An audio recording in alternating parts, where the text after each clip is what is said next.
It was once said to us in some very profound advice that we should be of good cheer. The advice was, be of good cheer. Now I wonder whether any of us in this room, or any of those of you listening to this tape, are capable of following the command, be of good cheer. Now either it was said because it was possible, or it was said just to encourage, or what. The fact is, it is possible to be of good cheer in a different way in which you now consider the words. Anyone can laugh at a joke. Anyone could have a feeling of well-being, a feeling of happiness when things are going well. You can even have a feeling of happiness when things are going badly, can you not? Huh? Don't you feel good when things go badly? Of course you do. You've got something to occupy your mind, to preserve the illusion that there is someone there to feel bad about this event or of that future or whatever.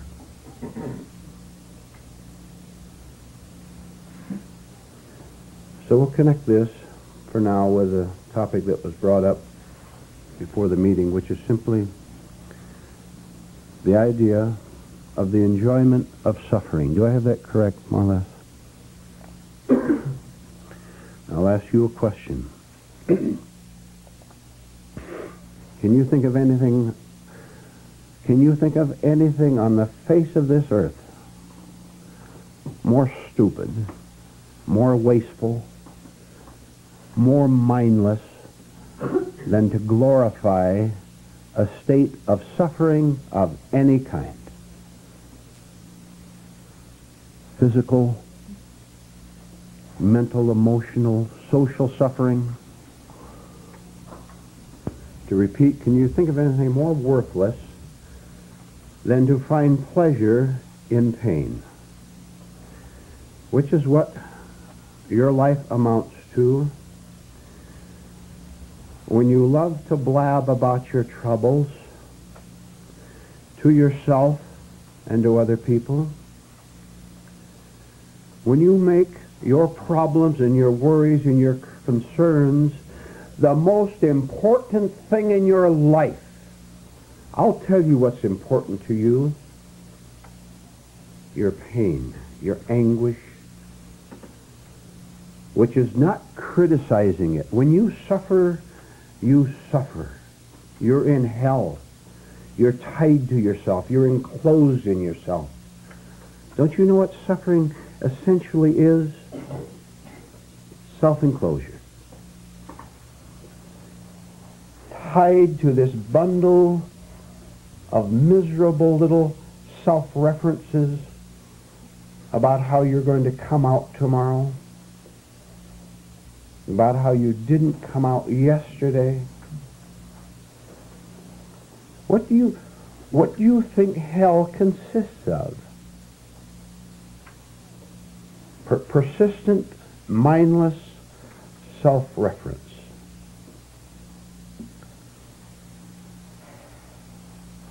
Which means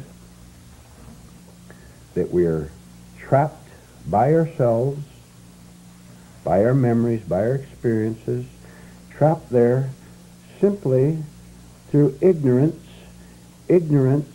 that it does not have to be this way if I don't want it to be. If I want to be daring enough to explore beyond that nagging jealousy that I felt yesterday, beyond that countless and endless stream in which the world And everybody out there seems to revolve around me. Can you think of anything more dreadful than at the same time that you want everything to revolve around you, to not want it because it's such a hell? Do you see what self-contradiction consists of now? And insisting that life, your husband, your wife, your children, conform to what you feel is valuable to you, what would make you happy. This is what I insist upon, that the entire world of 5 billion people and the billions of events, crossing events, somehow take note of me and say, okay, this is what you want, we'll give it to you. Has it ever worked?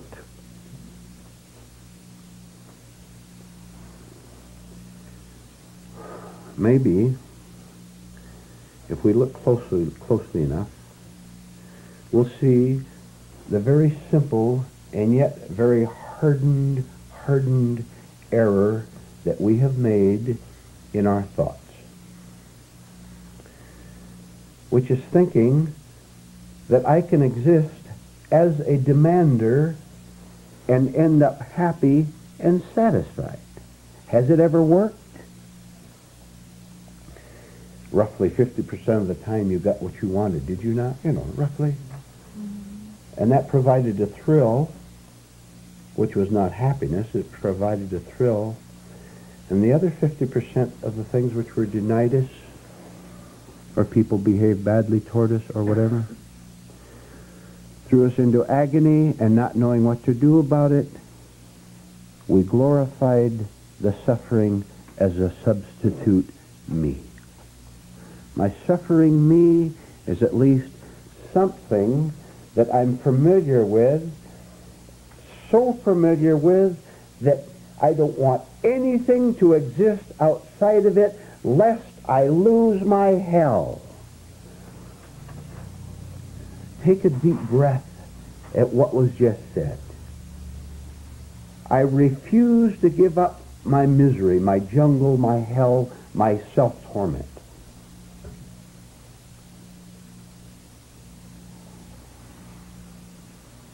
You try it right now. Effective as of now, right now at 20 minutes to 8, you are forbidden to suffer again from anything. That's an order.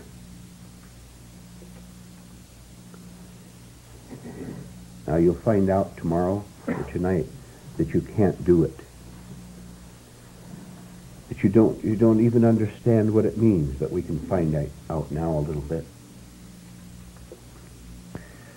When we are purely egotistical, purely self-centered, other people in our lives, husband, wife, everyone, friends, lovers, etc., everyone exists to us in our self-centeredness as an affirmation, as a support, quote marks, of this self-reference, which means I have no conscience at all toward you at all. I don't care 2 cents about you.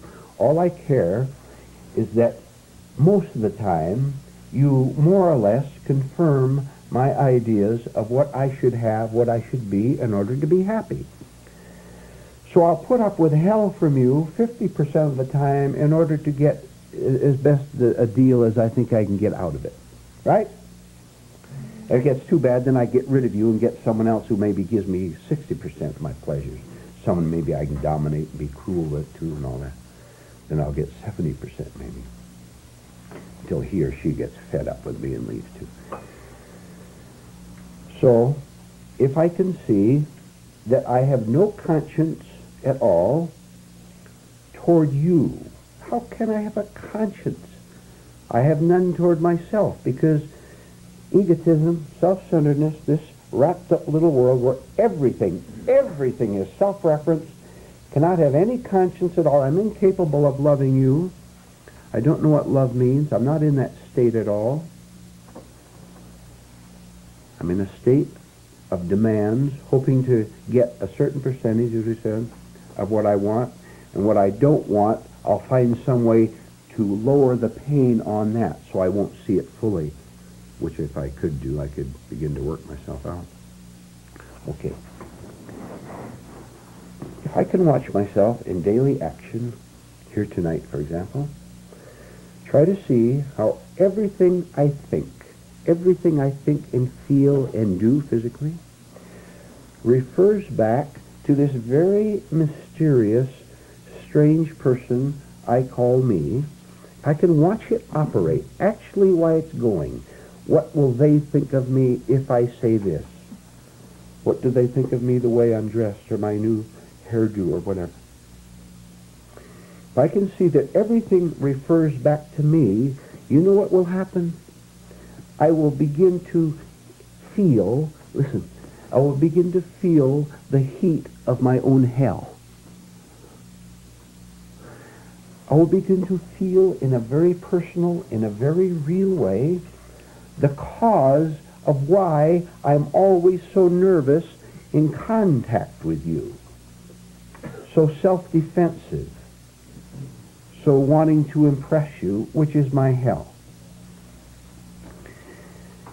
Having seen that I believe, that I assume that the world revolves around me, I can begin to see there's nothing I can do to get rid of this hellish world of mine except to end the delusion that I am me with everything revolving around it. Finances, man or woman, sex, friendship, family life.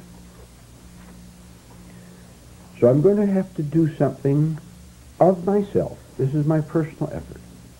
I'm going to have to do something from myself to begin to break down the habit, the mechanical habit of everything happening being referred back to what I have assumed, imagined, believed is Tom Smith or Mary Jones.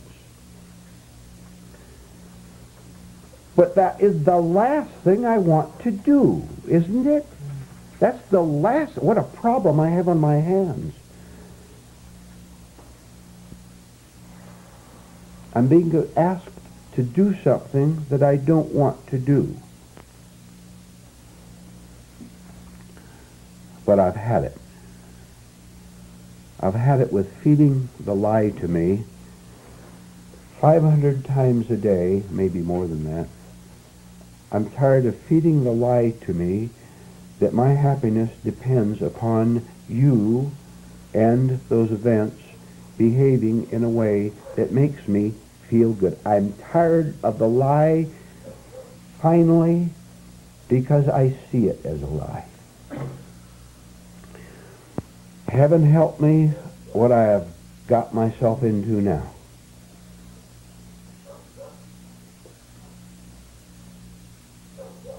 I can't dream through life anymore. I can't sleep through life anymore. I can't continue to blame the exterior world anymore for the way I feel. And this has been my lifelong habit, to blame you. And you're telling me that I have to stop doing that? That I have to stop this self-reference of saying you are the cause of the way I feel? I don't want to stop doing that. I love doing that. And for every time you hear me say that, I think it 1,000 times. You have no idea of my bitterness and my hatred, and my frustration.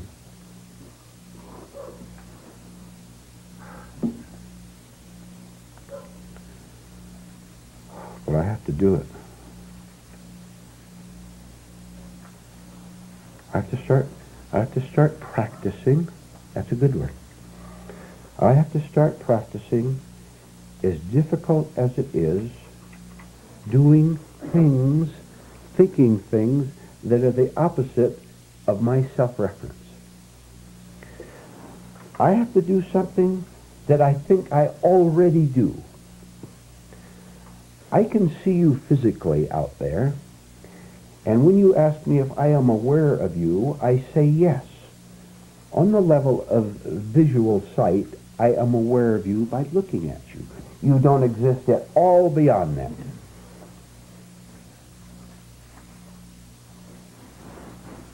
So I have to find ways in my inner work to understand that there's another person out there, that I'm not the only person in this world. You're just not going to believe me. You're not going to believe me when I tell you. I'm talking to you in this room, and those of you listening to this tape. You're not going to believe me, but I'm telling you, you think you're the only human being that exists in this world.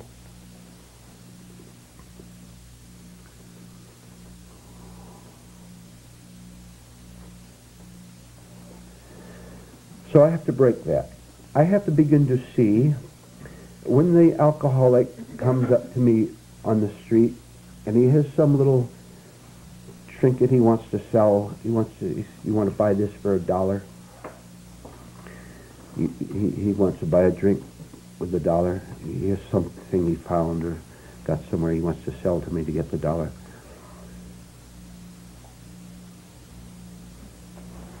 Instead of being embarrassed by it, instead of wondering whether I should buy this worthless junk or not for $1, instead of it being my self-reference, I have to get outside of myself long enough to look, for example, at a very pained, suffering, anguish-filled human being. Not in sentimentality.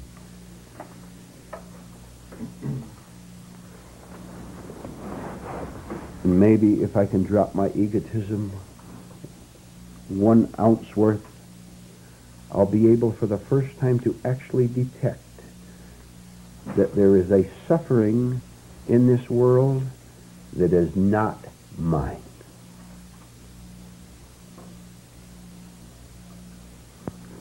Maybe by looking at that man's eyes, he's desperate to sell me this trinket. He wants that $1. He's scared. He's terrified. He wants to die. And I, in my sickness, can't handle it rightly, because even in a situation like that, I self-reference and embarrassed and never even look at him. I want him to go away so I'm not embarrassed anymore and walk on. I'm not talking about whether you should give him the $1 or not. That's another matter. I'm talking about you having the courage to get outside of yourself for just 1 second, if necessary, to see that there's someone else in this world, and someone else in this world who suffers dreadfully.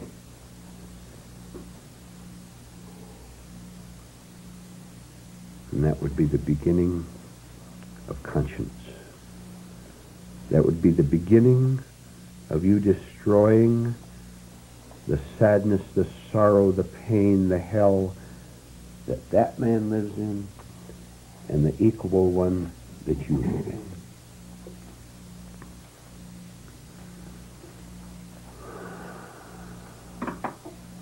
We talk a good deal in this class about the hostility of human beings, the hatred, the violence, the malignant thoughts that go out into this world, and it's all true. That's the kind of a world it is. It's a mad world.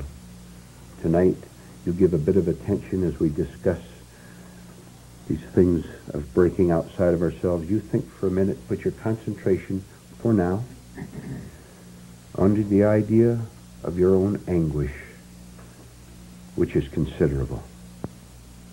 You want to cry, don't you? Of course you do. You all want to cry, every one of you.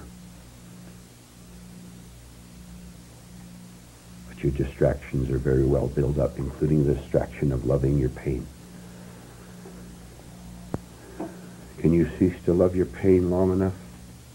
Your anguish long enough? Your lies long enough to look at it in another way, to look at these tormenting feelings these feelings of strain, of being phony all day long, which you are, can we step out of ourselves just long enough to see that this anguish, this sorrow, is a part of the falseness in which we live, a part of the false identity which we call me.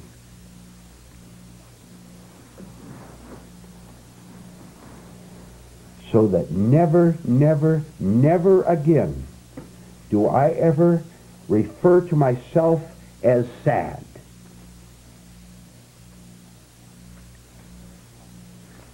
Never, you are forbidden. You are forbidden to ever refer to yourself as beaten, defeated.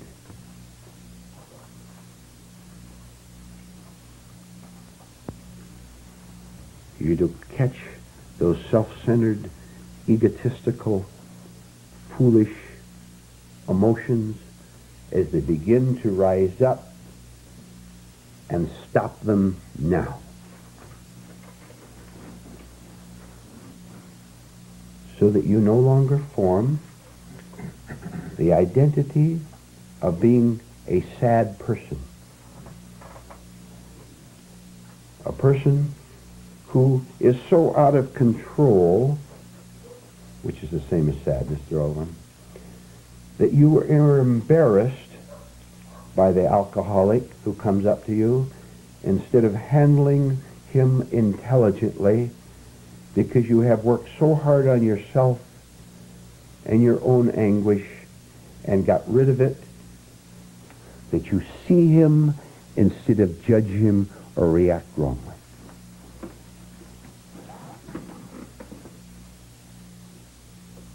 What a horrible thing you do all day long. Let me tell you what a dreadful thing you do. You destroy everyone you meet.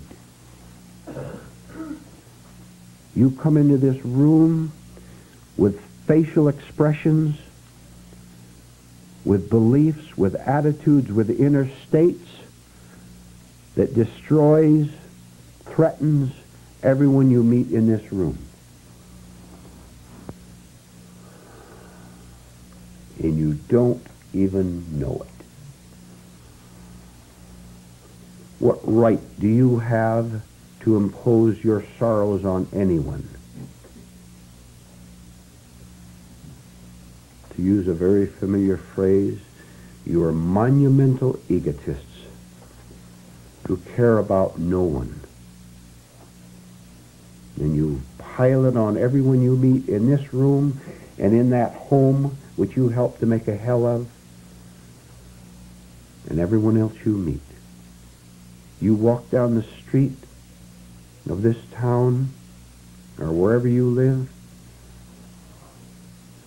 someone sees the expression on your face and you've scared him. How cruel you are to scare people by you having a scared expression on your face. I told you you have no conscience.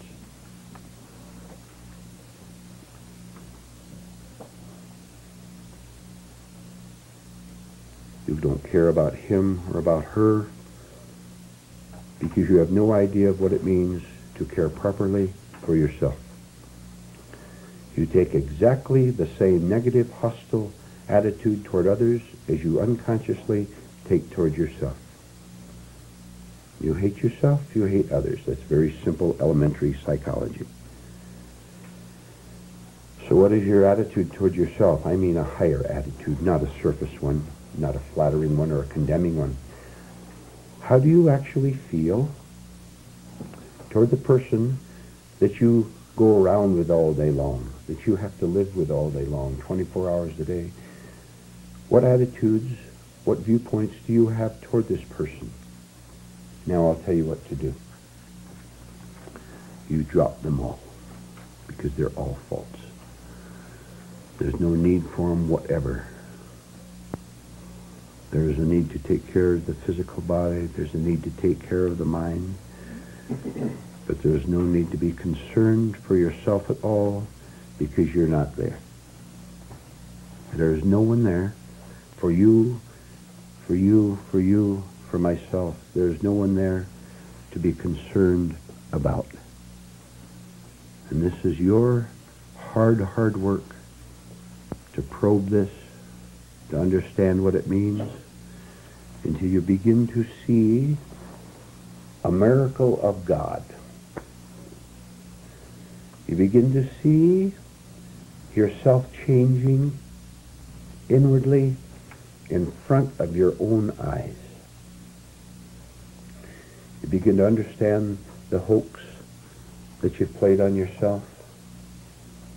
You begin to understand that all this self-reference was nothing more than a habit that you thought was necessary to your psychic survival, and incredibly, instead of ensuring your psychic survival, it ensured your misery.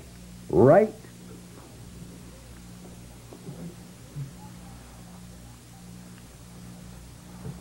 What we thought was protecting us was destroying us. The reverse will also be seen. You'll finally see that what you thought was destroying you is your salvation. How can I live without my strong religious convictions? How can I live without my concealed violence? How can I live without my phoniness? As if it can be called living to begin with. It's a pretty miserable state, isn't it? The confusion itself is enough to drive you mad. And all these things we've talked about up until now have been thoroughly understood. This will give you an intelligent base, a base upon which to change the kind of a human being that you are inwardly, which will in turn change the way you act, live outwardly. Change your relationship, if you change your relationship to yourself, to your real self, you'll change your relationship to everything and everyone else.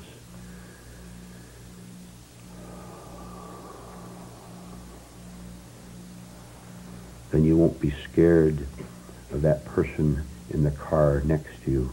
You say you're not scared of him or her. Yeah, you're very scared.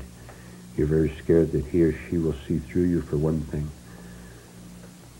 That person in the home or the world. Wouldn't it be nice to live without any self-protective ideas at all? Listen to what I said. Wouldn't it be nice to live without any self-protective ideas at all? Which is a state of high intelligence, in which you lack all ambition to conquer the world. You want to conquer the world? What a nightmare.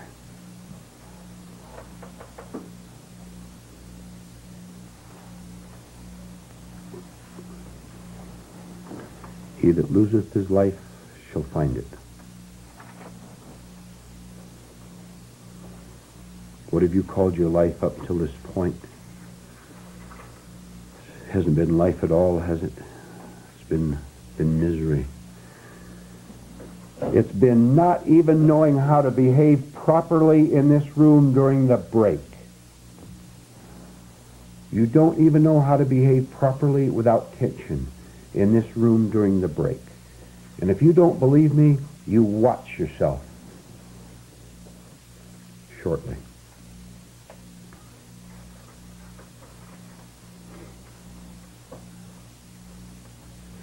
Consciousness of the hell within is the beginning of putting out the fire.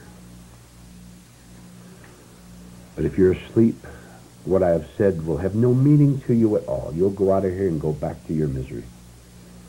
You have an opportunity, starting with the break, to watch the tension you're in when that person comes up and talks to you, or you accidentally bump someone,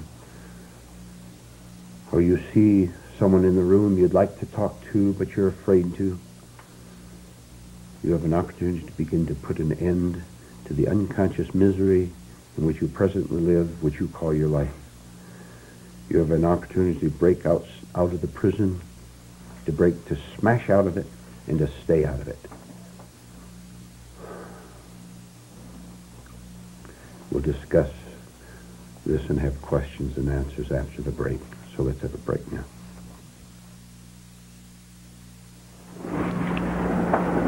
A question was asked during the break regarding guilt.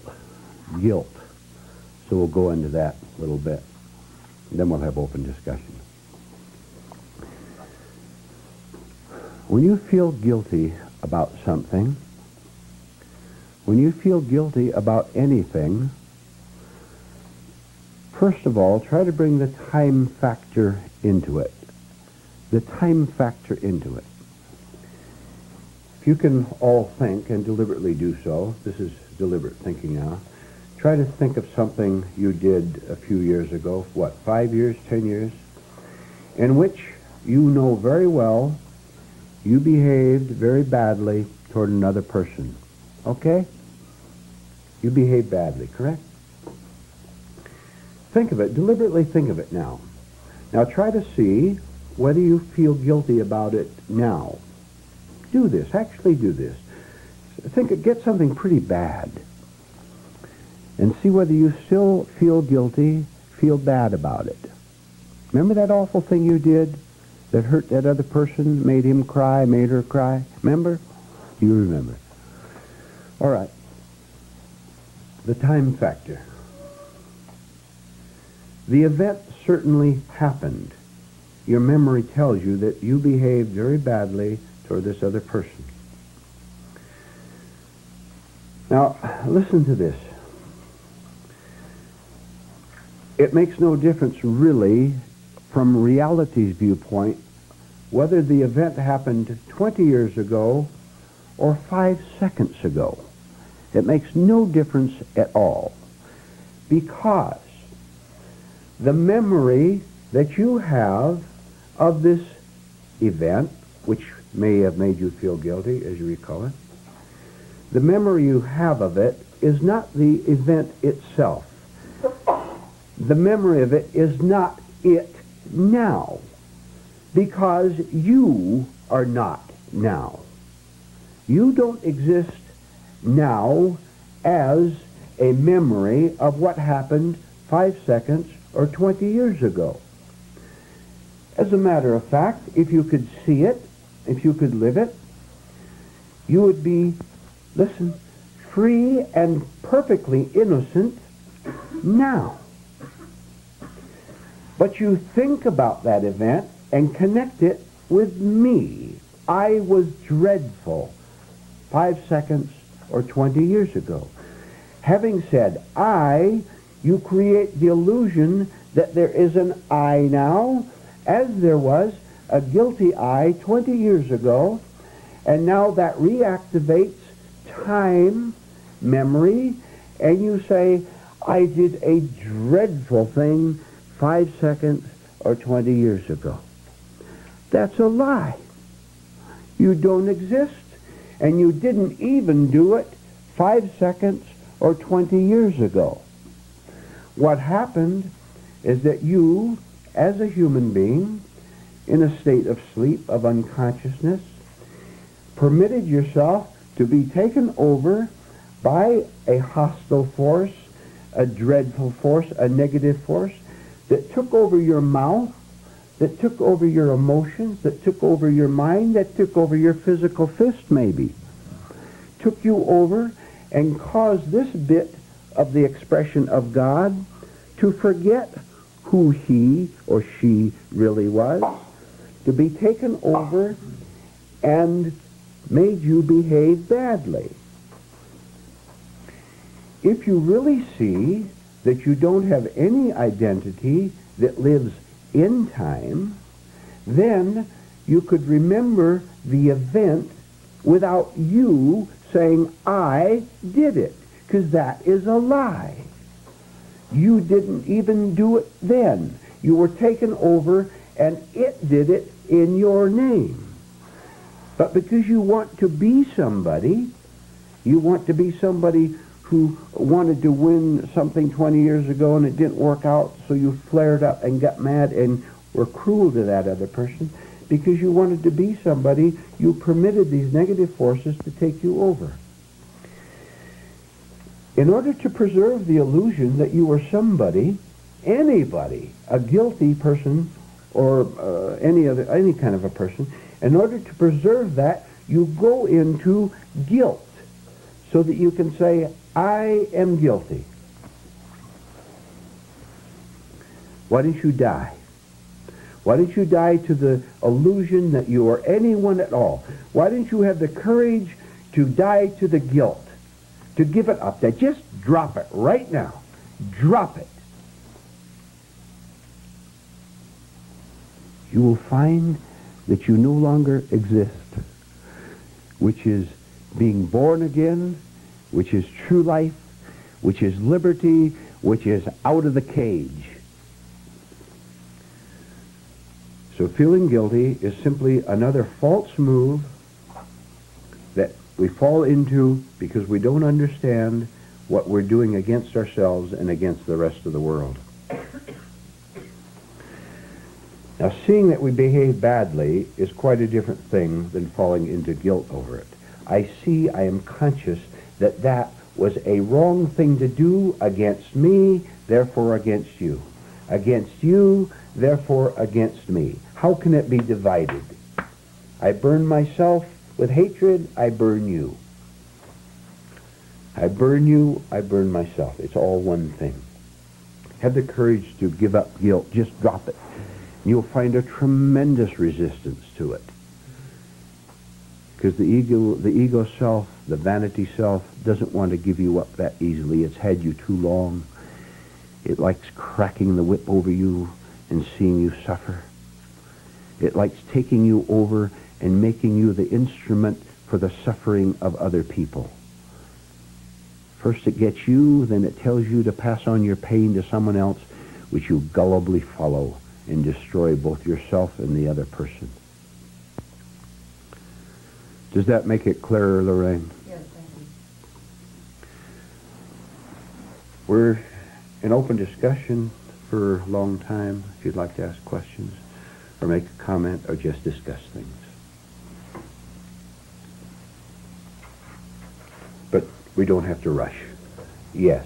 One thing about this, Vernon, is there an element of the desire not to be found out in this perpetuation of the guilt? Yeah. The fear of being discovered or found out or... Yes.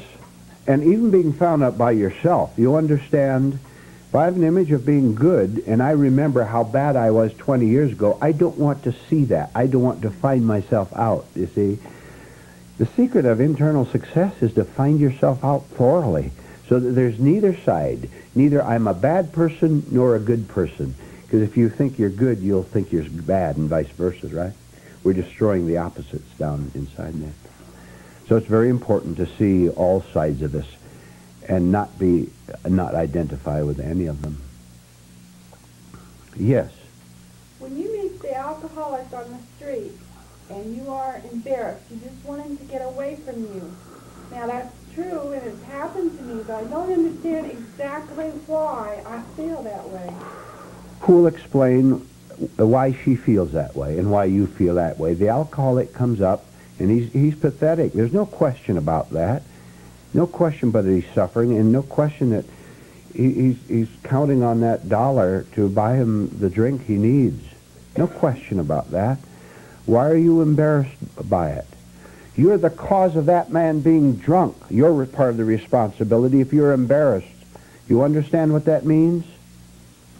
You're on his level. Your level contributes to his level.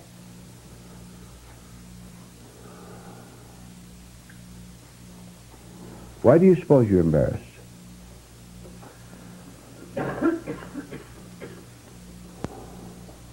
What are you afraid of when you see him?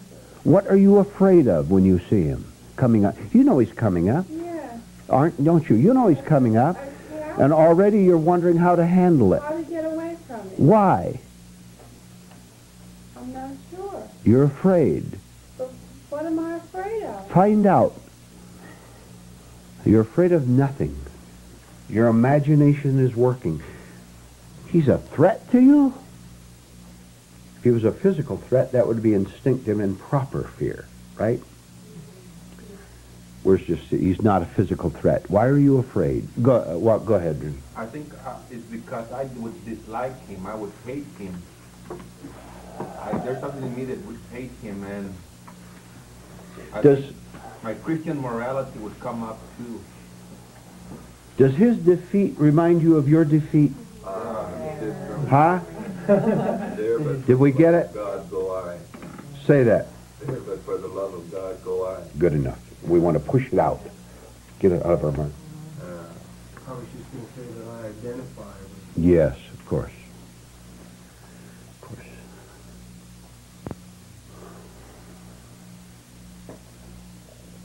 I was reading in your Power of Supermind, it says when you go to do something that you dislike, do it with your mind and forget about the emotions. But then the difficulty is in separating the two. Okay, how many of you can be made frightened by a sinkful of unwashed dishes? Now look, you resent those dishes, don't you? Your precious, valuable time. You have something much better to do with it. What? You love those dishes. I do not.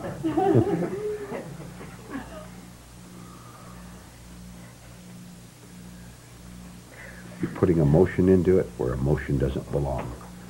You put love into what you're doing at the moment you're doing it and see if there can be any unpleasantness in you. You love what you're doing at the moment you're doing it.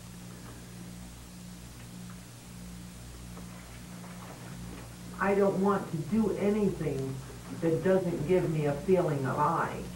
Doing the dishes doesn't. I'm nobody when I'm doing the dishes. That's good. We don't want to do anything that doesn't give us a thrill. Yes, Dorothy, who is giggling.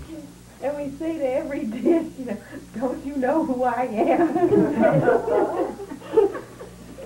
You're the slave of a sink full of dishes. Gene. I noticed this week, the other night, that rather than doing them, I either am going to or am afterwards. And I thought, why am I always not there then? And took a deep breath and tried to wash them very slowly and just be there then. That's good.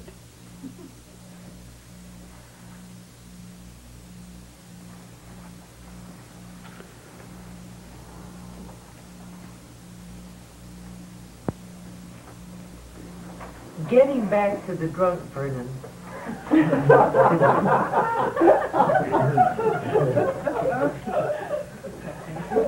No, I have had this happen, and like you said, don't get involved, like sentimental, like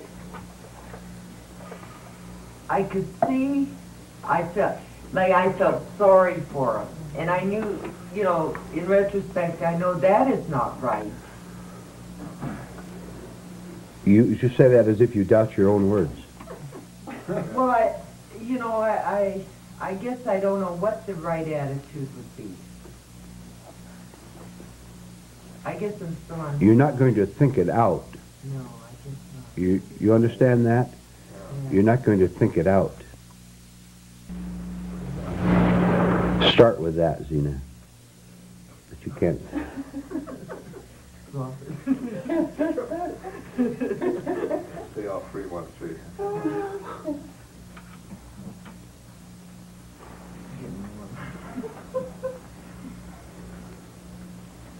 Are you always embarrassed or made nervous by people who have lost control of their lives in one way or another? Someone someone cries in your presence, do you get embarrassed or nervous or sentimental or wondering what to do or feel helpless that you can't do more?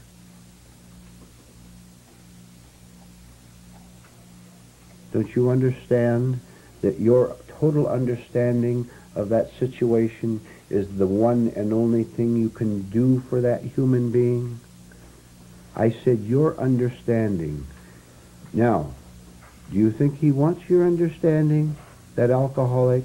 Do you think that woman who's having the time of her life, behaving like a hysterical idiot, do you think she wants your understanding? No. No. Don't you dare give it to them. Now, you listen.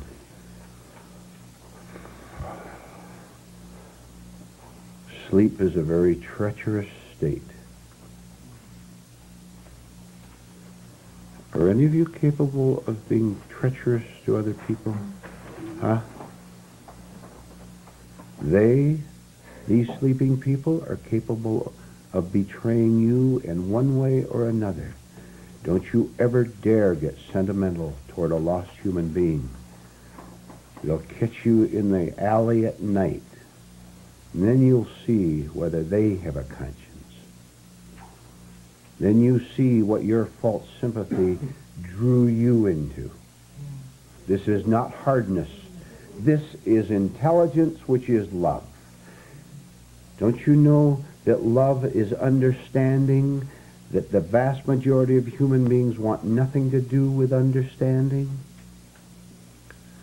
Now put all the pieces together at once. Walk all around the building. Look at it from the west side, the north side, from down top. Look from it from the basement up, so that you see the whole picture instead of our conditioned side. 10 people, if 10 people are walking down the street and the same alcoholic comes up, there'll be generally negative reactions, but specifically variations in them. One might give him a buck and walk away quick so he wouldn't have to look at him. Someone else might just stand and listen to him talk, listen to the alcoholic talk because he felt his duty, or he's enjoying the spectacle, enjoying that alcoholic's pain. Or if you're a do-gooder, you'll give him a little tract that says, Jesus saves, and you're not saved yourself. Yes. Could this be socially comparable, this emotional state to... Would you speak louder, please? Would this be socially comparable to a paraplegic or somewhat of a person who, when they have these telethons and things like this, people get embarrassed Yes. as they make their contributions because they don't really want to see that side of it? Yes. We're talking about our reaction to whatever is presented to us. We're watching our state. Yes. The sympathy and pity are not understanding. They're just another type of egotism.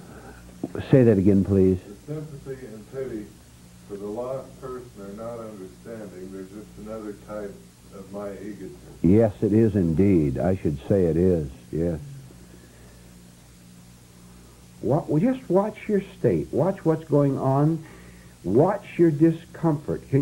Why should you be in any kind of discomfort at all? And if you're seeing it clearly, without an eye, you will not be in discomfort.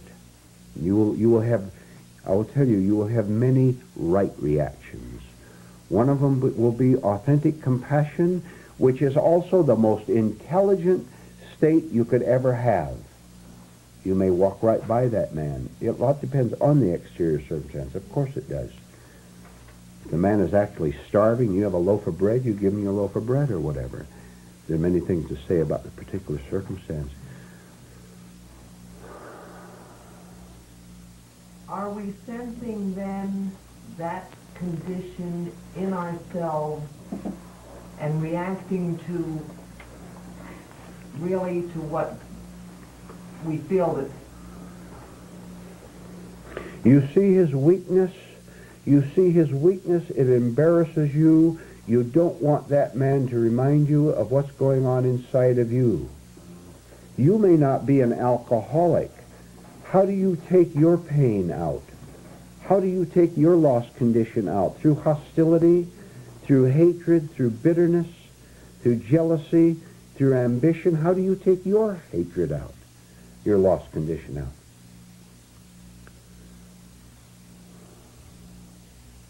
It's almost like a personification of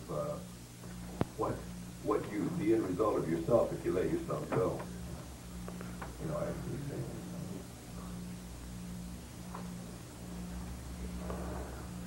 Is your hand up, you know? You've mentioned helplessness, feelings of helplessness when you see someone like that, and I think that ties in with false guilt that the world plays on. Mm-hmm. They'll play on it, yeah. Maybe there's something in me that feels I should be able to do something about this lost soul, because I was told I should help people in need. Mm-hmm. Egotism thinks it can do something, right? Egotism. We're not talking about his physical condition, of course. If he's cold, give him a coat or something.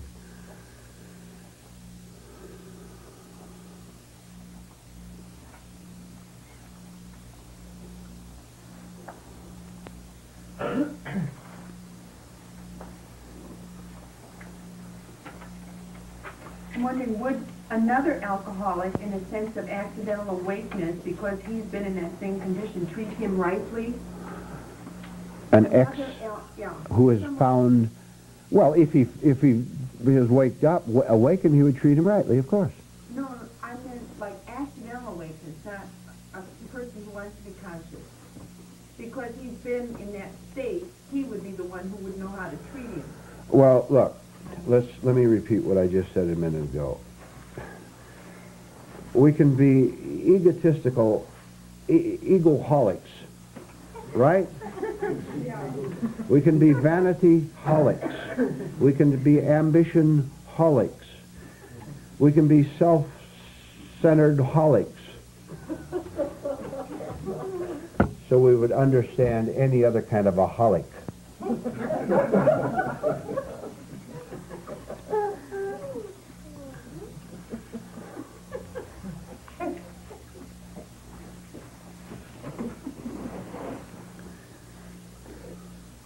At the beginning of the meeting, you spoke about self-reference, and you said we had to start thinking and doing things that were opposite to our self-reference. Uh-huh.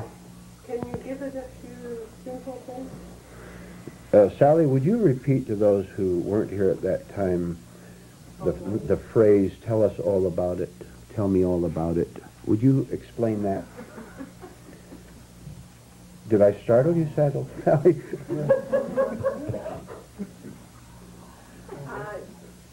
When someone particularly boring wants to talk to you and you don't want to have anything to do with them or even to listen, you have to get out of yourself and say to the person, tell me all about it.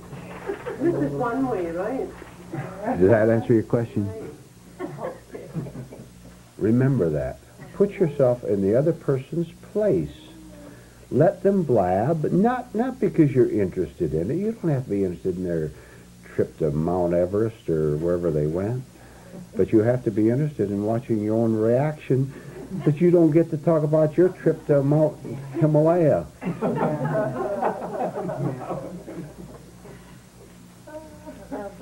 Watch your resentment that you are not the star of the scene. How many of you blab your troubles to other people? Come on, let's see all the hands. How many of you blab your troubles? How many of you wish you had someone to blab your troubles?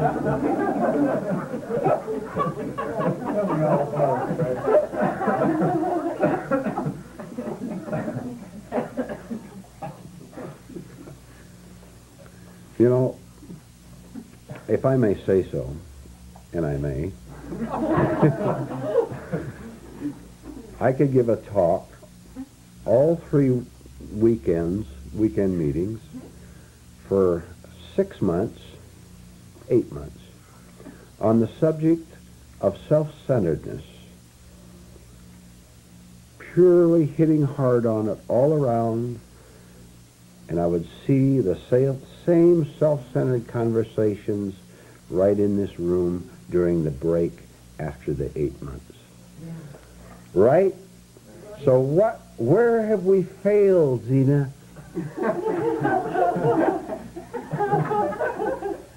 Well, I've been noticing, like, people's conversation, and it's, you know, I, and me too. Do you do that, Zena? Do you talk about yourself? I'm going to ask your husband. Yeah, I do. Can you, look, are you capable of stopping your monologue, your monotonous monologue, right in the center of telling everybody about what you're going to do tomorrow? Stop it right in the middle and see how bored you are with it. I'll guarantee you'll see boredom yourself of yourself. You really don't want to do that, but you know nothing else to do with your mouth or your energy. Why don't you stop blabbing and find out what to do with this energy that's been wasted in blabbing? If you're not talking to someone else, it's mental blabbing, right? How many mental blabbermouths do we have in the room?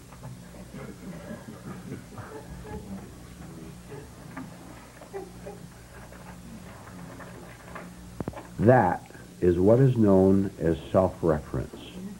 Stop it, break it.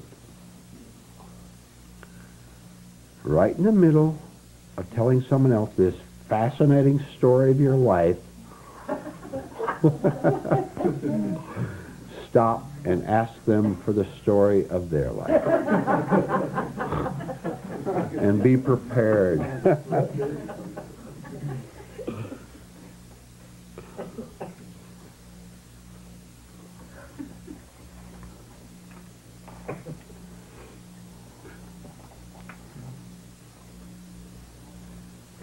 You mentioned something about people crying, and then you mentioned betrayal at the same time. I didn't get any connection between the two. Oh, I don't either, Rod. What are you talking about? I was trying to Try again. I was trying to reconstruct what you said about crying. Crying? Yeah, you cautioned us to be aware Yes. of people who might cry in Yes. depression. Yes. And somehow betrayal got into the same subject. You can't make a connection? And I can make no connection. Okay, we'll make a connection. How many of you have ever cried bitterly? Bitter tears. How many of you, come on, listen. How many of you men have ever cried? We know about you ladies. All right, all right. Now, using memory properly, besides your sorrow, what other state did you have in this crying that you might be able to pull out of memory? Jim will do it. Anger. Of course. Of course. Self-pity. Violent defense. Violent defense, yes. There's a lot of violence in crying. Now, do you see the connection? A violent person will take revenge at the nearest target. Usually someone he loves. Quote marks. Right, Dorothy?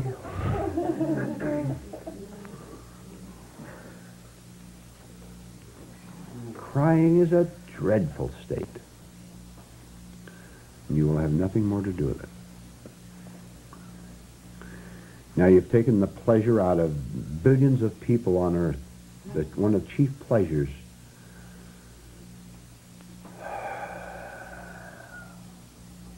there was a big funeral on television a couple years ago. A famous man had died. Very famous man of a famous country. He died naturally. And the funeral began fairly calmly.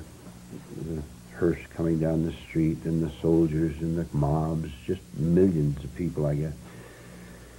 And gradually, as the thing went on and on and on, the women started getting out their handkerchiefs. It was on television.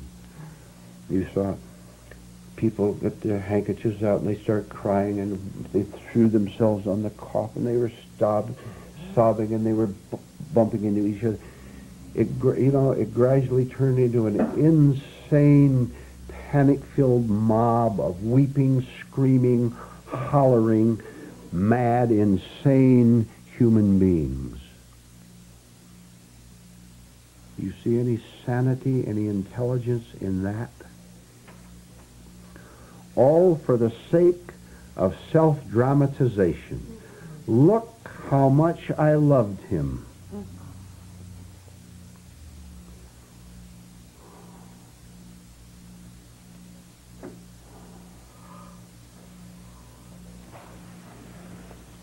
Yes. Would some of it also have been all these pent-up things that they were able to release in this direction?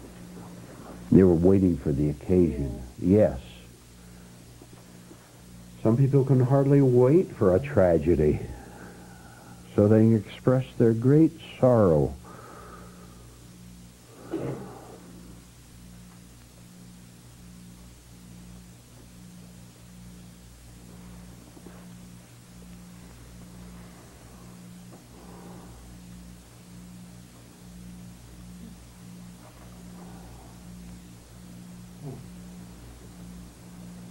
Are you beginning to have some idea of the importance of no longer lying about your inner state, no longer lying about it, but seeing it as it is without identifying with it, without saying I to it, without feeling proud or ashamed of it? See it impartially, standing aside and looking at it in order to weaken its hold on us. That means there has to be a part of you and a part of me that is not a part of this mad stream, that doesn't want to be that anymore, that can stand aside and be the witness of what is happening inside. When you're witnessing that, you are not that. That small part is not that. One part of you is observing another part of you. A mind can see the emotions, for example. Even your physical eyes can see the body, can't it? You can see how you're gesturing. See what you're like without thinking that it represents you, because it doesn't. It seems to represent you, but since it's false, it causes all our pains and all our contradictions, all our fears and all our hostilities. The more I persist in standing aside and looking back at what's going on inside of me, which takes an awful lot of courage, doesn't it? Have you ever seen things in yourself that shocked you, that hurt you, that you wanted to scream and run away and say, that's not me? Well, in one sense it is not, in another sense it is, because it's the only you that there is at that moment, at that time. But God does not see you as this hateful person. God is too pure to behold darkness. God does not see you as that, and neither should you. And this one small part of you that is observing is the beginning of that freedom from identification of calling yourself a terrible person.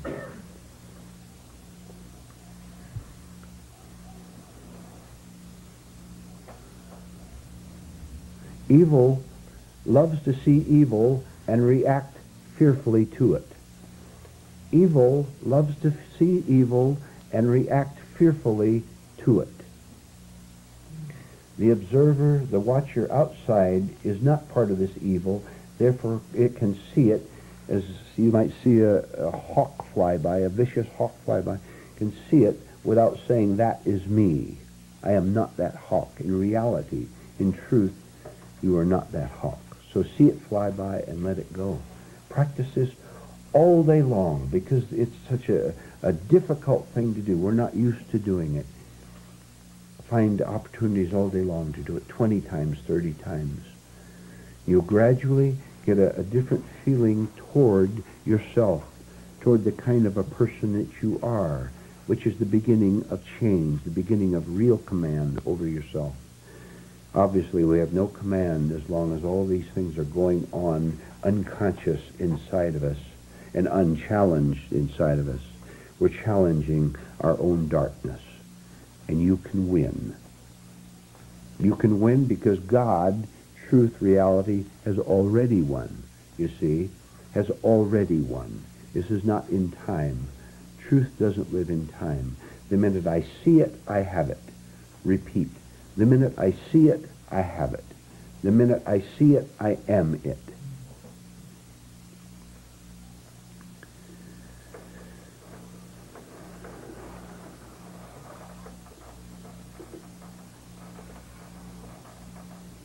You love to condemn yourself for being bad, for thinking those thoughts? You know those thoughts you thought today? You remember them? Those bad thoughts you had today? What were they about? You know what they were. Those bad feelings you had? Didn't you know that you identified with them and said, I am terrible for thinking those thoughts? I shouldn't have those thoughts at all? How are you going to get rid of them? Certainly not in the way you're doing it now. How are you going to get rid of the torment of those thoughts?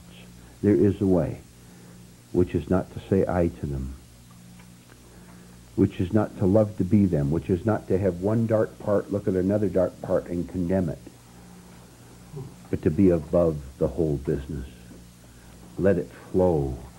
Look at it and let the whole thing flow right through you without trying to stop it at all. Don't try to stop it. Just look at it and let it go of itself, which it will do. It's its nature to invade you and leave you, but not if you grab it and say, how horrible. That stops it, so to speak, or rather makes it vibrate inside of you.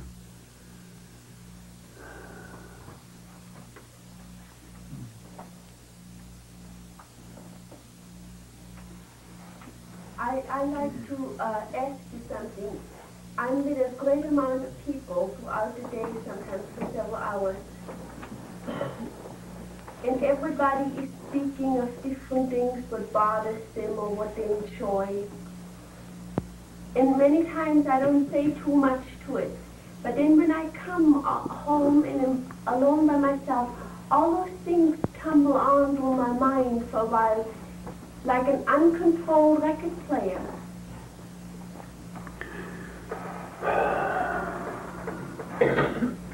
Is it simply I'm out of control? Don't you understand that the record player was also playing at the same time you were with these people, but you didn't know it? I haven't thought. Are you able to look at the record player at the time it's playing? Listen to what that sad song, that screechy song it's playing. Can't you look at it at the time it's playing? Look, to go off into a daydream with these people, right? Mm-hmm. To go off into a daydream is not the same thing as... To go off into a daydream is simply a distraction of seeing what is happening to your mind at the moment you're involved in the event. You said, the reason I bring this up, you said that not too much happened, but when you get home, you see, maybe you're simply distracted by the sights and sounds around you. Mm-hmm. Why don't you cut them off, so to speak, so that you can see what's going on inside your system? You'll find that you were taken up by them while you were there, as well as at home.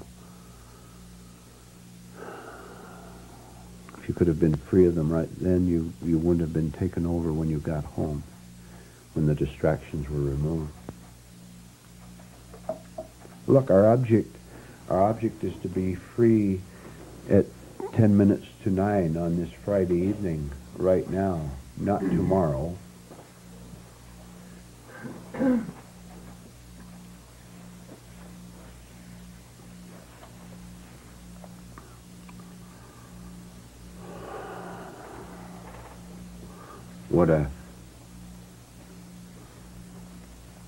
How many of you feel as if you're living in a closet?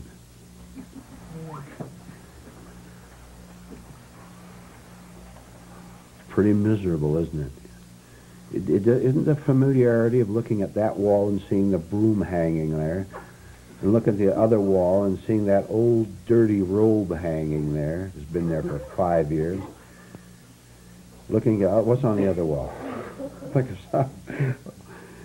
Isn't it boring? get out of the closet. Only your own thoughts and your own conditioning is keeping you there. And how about those people hanging on the wall that you're kind of tired of looking at? Leland.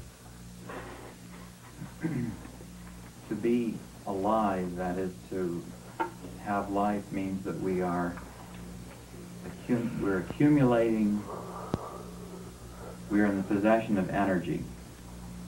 And in our present state, we have no idea, no feeling for how this energy could simply flow without contradiction. We have no idea of how it could be released or expressed in a natural or spontaneous manner. And yet, it's present. And because it's present, there is something in us which wants to release it, which wants to get rid of it. And in our effort to discharge it, we are in love with all of the negative emotions, all of the negative feelings that we've been talking about so far, because they are, in their own contradictory ways, means of releasing or expressing what we have called life. It's actually death, that is, it's actually self-contradiction. Yes. But nevertheless, if we begin to see the ways in which our life is expressed, or the ways in which this energy is released, the ways in which it is flowing, we can begin to see the nature of our actual life. That is part of our self-observation, is to see where our energy is going, what it is being absorbed in, and how much contradictory effort there is in forcing it to go in this way. It's the anxiety, it's the fear, it's the force that ruins everything. Yes, yes, and just to add one word to that, the study of self-contradiction is of supreme importance. Write that down, please. The study of self-contradictions is of supreme importance, which is what Leland said. The misuse of energy always involves a contradiction in me, trying to keep an image alive, for example, trying to keep a so-called moral standard alive in me, which is a lie. Have any of you ever tried to be moral and resented it, for example? Huh?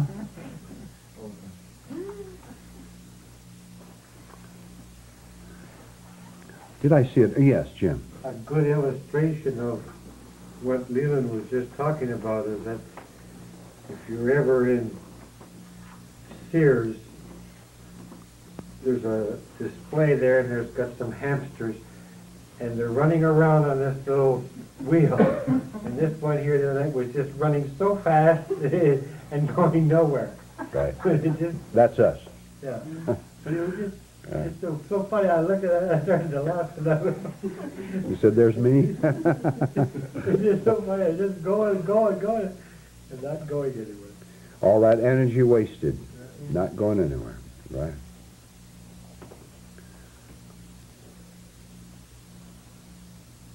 One way of expressing this or putting it is the pressure that you're talking about. You say, make it twice as hard, make it 50 times as difficult on yourself. This goes back to also Sally's question.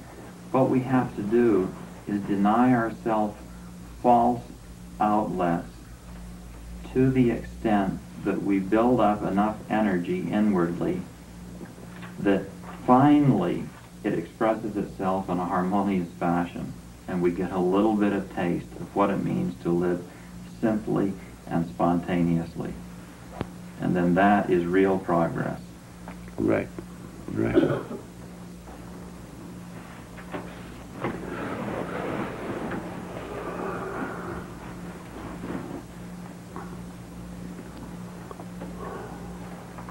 We have the energy for it.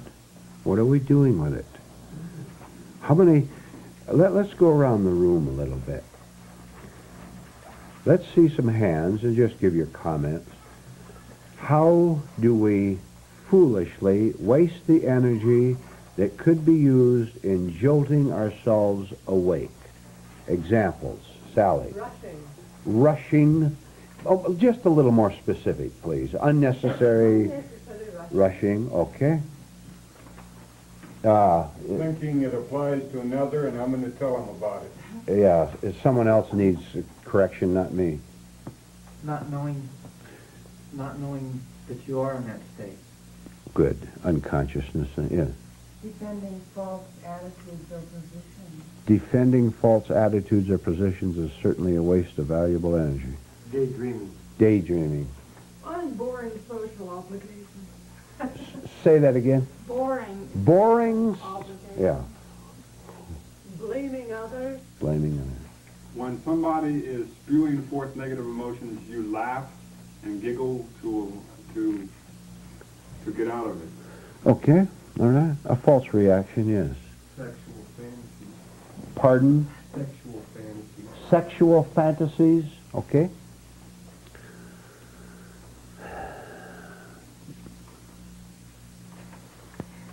When the phone rings, making a mental list of who you think it is and then resenting it when it's not who you Who you wanted? Does that happen to you, Dorothy?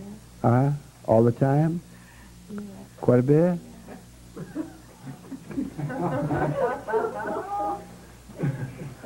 So once you get it side. Trying to impress others. Good. Okay, telling others what you want to happen or what you're wishing for. Okay. What are these examples of?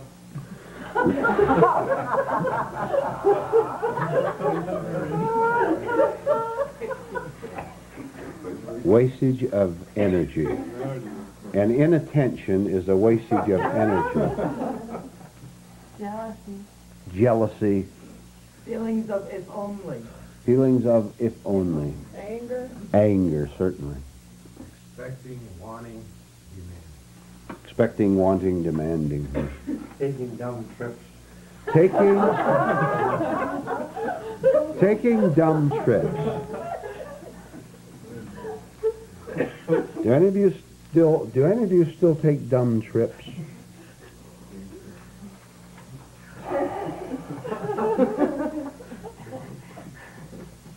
This was one of my most valuable lessons here. What? Dumb trips.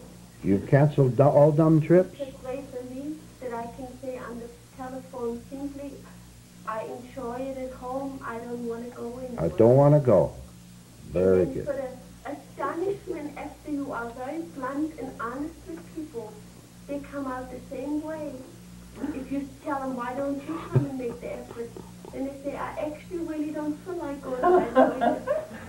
And so you eliminate the whole con game, which went on for years before. They're very grateful for you for breaking it. Yeah. How about feelings of helplessness? Isn't that a waste of energy to feel helpless? What's this egotism that you are helpless? I never heard of anything more self-centered than you saying that you're helpless. Helpless to understand these things, for example, these truths.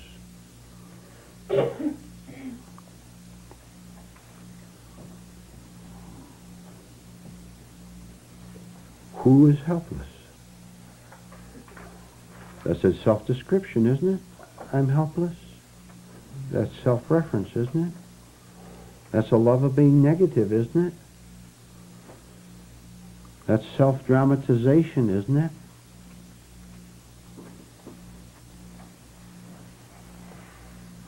Some people would rather feel helpless than have the eternal truth. Swallow that. Some people love feelings of helplessness more than they love the eternal truth.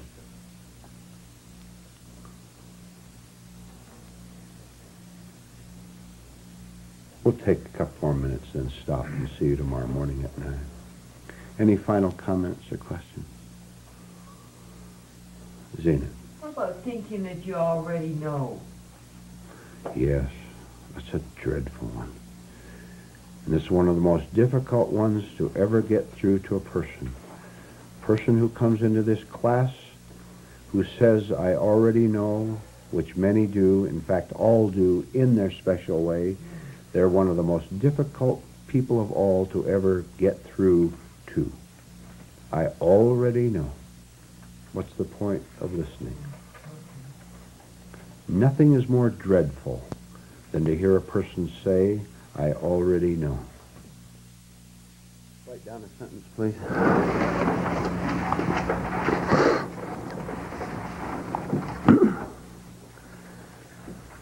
The very effort to understand something includes the right feeling that all is well. The very effort to understand something includes the right feeling that all is well.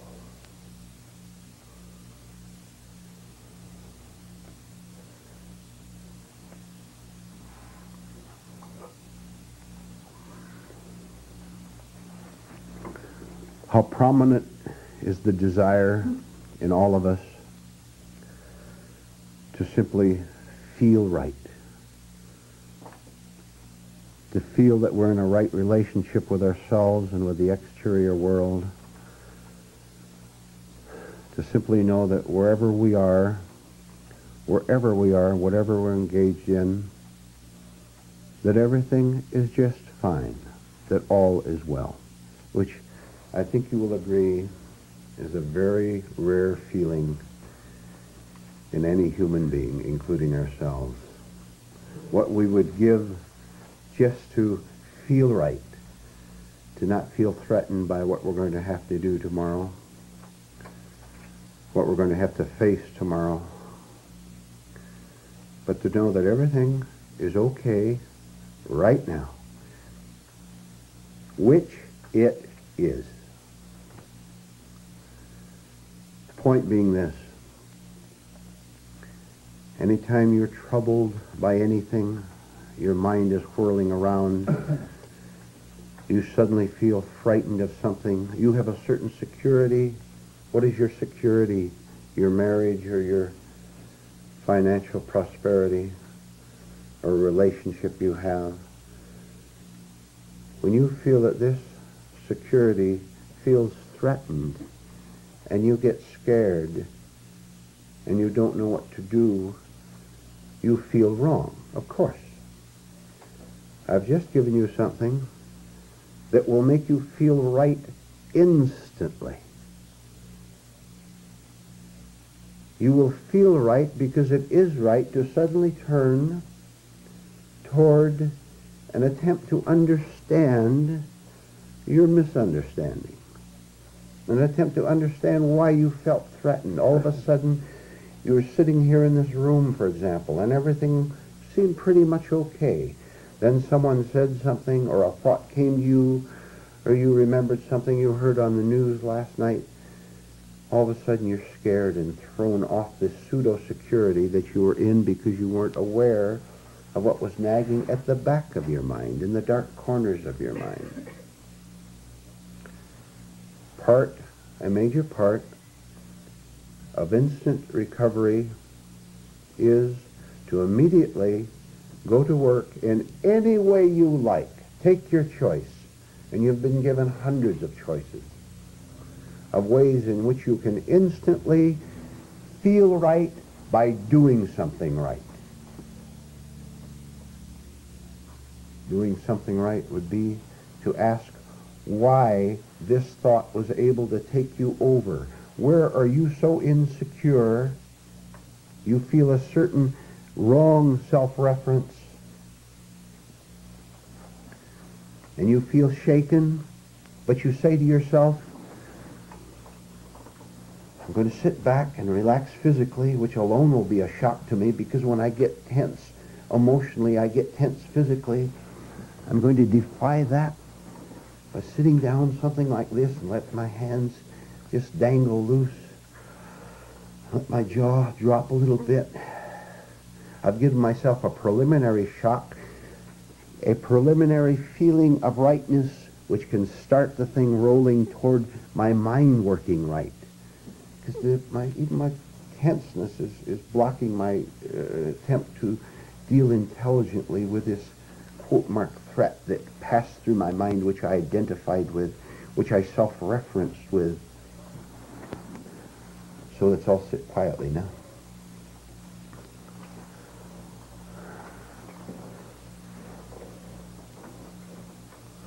From this fresh start, this fresh physical position, I can begin to feel right, because it is right to wish to probe, to understand what this threat, what this problem is all about.